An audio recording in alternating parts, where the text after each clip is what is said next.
Welcome to Quick Tips and Tricks, my YouTube channel.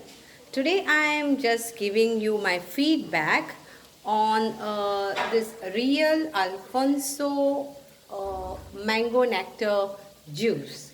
Now I have tried many mango juice. Like I love mangoes, and in the month of May we get a lot of mangoes over here, and it's like a seasonal fruit.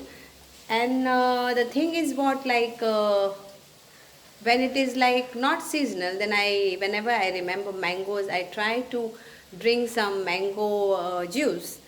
And like I tried Tropicana and fruit teas, and there are different companies and brand.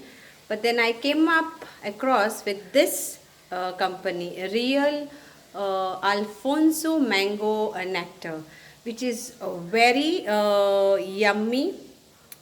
It's a very tasty, a thick consistency. I will show you how it is.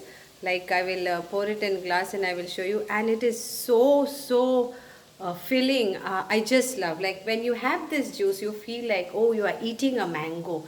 Even the other day I had made mango cheesecake, and it turned out very good. So I would recommend this Real Alfonso juice, and you can enjoy this. Like whoever loves mango will definitely enjoy this. So I will show you now